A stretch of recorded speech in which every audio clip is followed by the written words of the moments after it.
Welcome to Democracy Now!, democracynow.org, The Quarantine Report. I'm Amy Goodman. The United States experienced the worst day of the pandemic so far on Wednesday, recording 200,000 new coronavirus infections as hospitalizations topped 100,000 for the first time. 3,157 people died of COVID-19 in the United States Wednesday, the highest daily death toll of any nation on Earth since the pandemic began. That's more people than died in the attacks on September 11, 2001, and more than have died of COVID-19 across Japan throughout the pandemic. The head of the Centers for Disease Control, Dr. Robert Redfield, said the U.S. death toll could rise to nearly 450,000 by the start of February. The reality is December and January and February are going to be rough times. I actually believe they're going to be the most difficult time in the public health history of this nation. Dr. Redfield said the most vulnerable U.S. residents, as many as 100 million of them, could be vaccinated against COVID-19 by March 1st. On Wednesday, the CDC shortened the recommended amount of time people who've been exposed to an infected person should quarantine down from 2 weeks to 10 days, or just 1 week for people who receive a negative coronavirus test and exhibit no symptoms.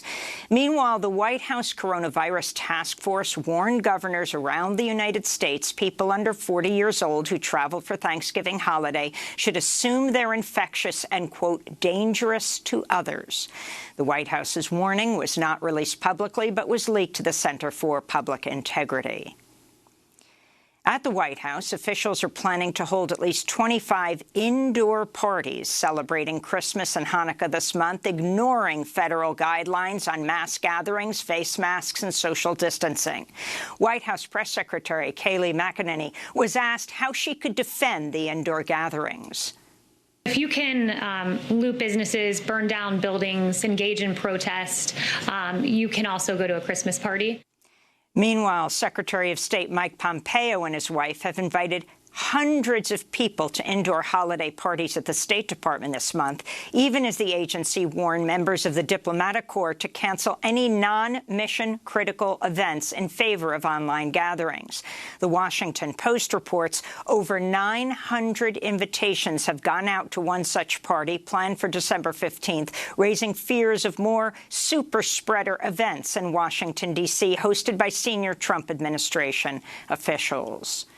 In international news, Russia says it'll start rolling out its Sputnik V vaccine as early as next week, with doctors and teachers first in line to receive the two-jab shot.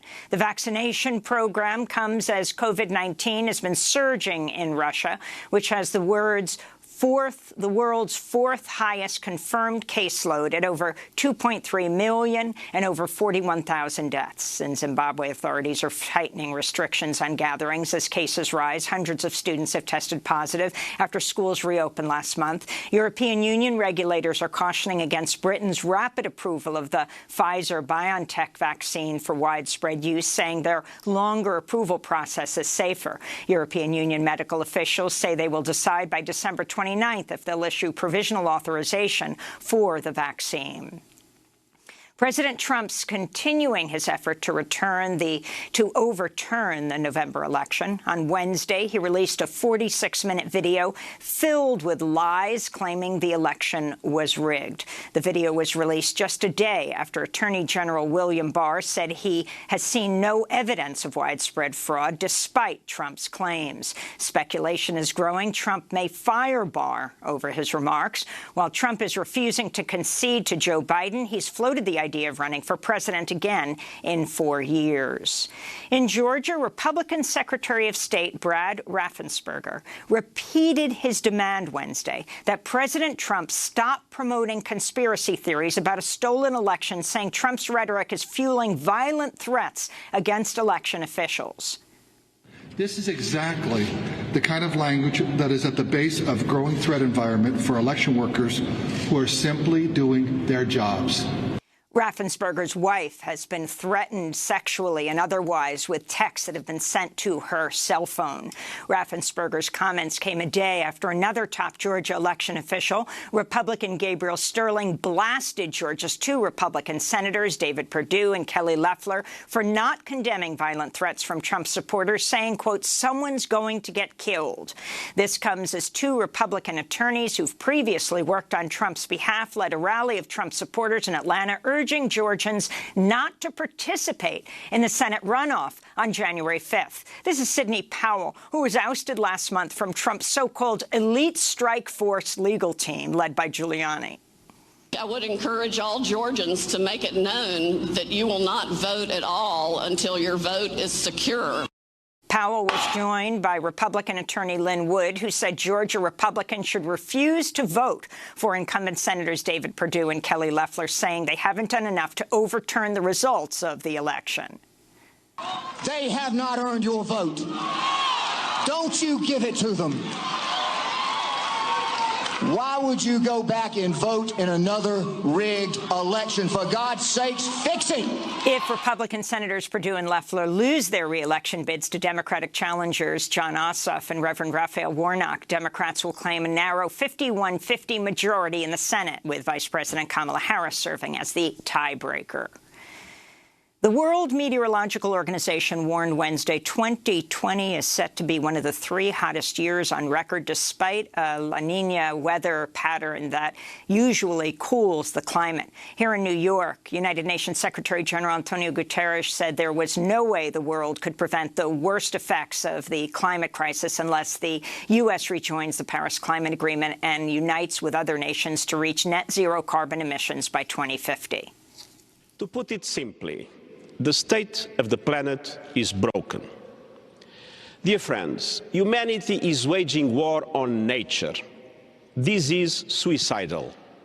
Nature always strikes back, and it is already doing so with growing force and fury. In news from Afghanistan, the Afghan government and Taliban have reached a preliminary deal to move ahead with peace talks in what's being hailed as a major breakthrough. The two sides agreed on a 3-page written document to codify rules and procedures for future negotiations. Iran's enacted a new law to increase uranium enrichment and to expel international nuclear inspectors if U.S. sanctions are not lifted by early February. Iranian lawmakers approved the measure in response to the assassination of the nuclear scientist Mohsen Fakhrizadeh last Friday. Israel's widely assumed to have carried out the attack, likely with a blessing from the United States. Meanwhile, the Daily Beast is reporting President Trump has given a green light to intensify a U.S. campaign against Iran under one condition, that it doesn't start, quote, World War III. The U.S. envoy for Iran, Elliot Abrams, has said the Trump administration will continue to intensify the already devastating sanctions up until Trump leaves office. Meanwhile, President-elect Joe Biden's reaffirmed his commitment to rejoin the landmark Iran nuclear deal once he takes office.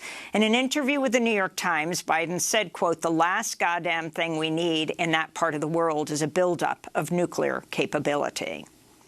Saudi Arabia and Qatar are reportedly close to reaching an agreement to end a more than 3-year Saudi-led blockade of Qatar. The possible deal comes after senior White House advisor Trump's son-in-law Jared Kushner visited the Gulf this week. Saudi Arabia, Bahrain, the United Arab Emirates and Egypt imposed a blockade on Qatar in 2017 after accusing it of becoming too close to Iran. Analysts say the push by the Trump administration is part of its effort to isolate Iran and elevate Israeli interests in the region.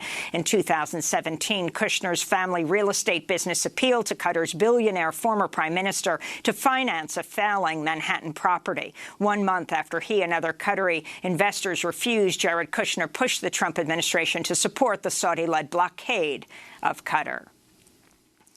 Back in the United States, Ivanka Trump was deposed Tuesday as part of the District of Columbia Attorney General's lawsuit over misuse of inaugural funds. The D.C. Attorney General is pursuing the Trump Organization and Presidential Inaugural Committee for grossly overpaying for use of the Trump International Hotel in D.C. at his 2017 inauguration, where the committee spent over $1 million to book a ballroom. The National Labor Relations Board has accused Google of illegally firing several workers who were trying to organize a union or protest the company's policies. The NLRB also accused Google of interrogating and spying on its workers. Part of the crackdown at Google targeted workers who organized protests over the company's handling of sexual harassment allegations and over Google's work with U.S. Customs and Border Protection. In other labor news, unions and Democrats are condemning the move by President Trump and Republicans to freeze the pay of federal workers. Trump previously supported a meager 1% pay increase for federal workers, but is now backing a Republican funding bill that offers no raise for over 2 million executive branch workers.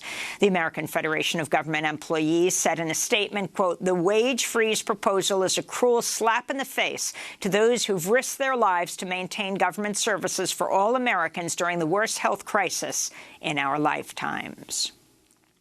The U.S. women's soccer team has reached a settlement with the U.S. Soccer Federation to receive equal working conditions to their counterparts in the national men's team. The next legal move for the two-time World Cup champions will be to appeal a case over wage discrimination, which was tossed in May. A spokesperson for the team said, quote, "Our focus is on the future and ensuring we leave the game a better place for the next generation of women who will play for this team and this country." And the renowned Native American activist Eddie Benton Benet has died at the age of 89. Benton Benet grew up on the Lakudere Ojibwe Reservation in northern Wisconsin in the 1930s. In the 60s, he met Native American activist Clyde Bellecourt in Minnesota prison. The pair went on to co-found the American Indian Movement, where Benton Benet led organizing efforts against police harassment and brutality directed at Indigenous people in Minneapolis. He also helped launch the International Indian Treaty Council, which works for the sovereignty and self-determination of Indigenous peoples. And those are some of the headlines. This is Democracy Now!, democracynow.org, The Quarantine Report. I'm Amy Goodman with Nermeen Sheikh. Hi, Nermeen. Good morning, Amy, and welcome to our listeners and viewers around the country and around the world. Well, we begin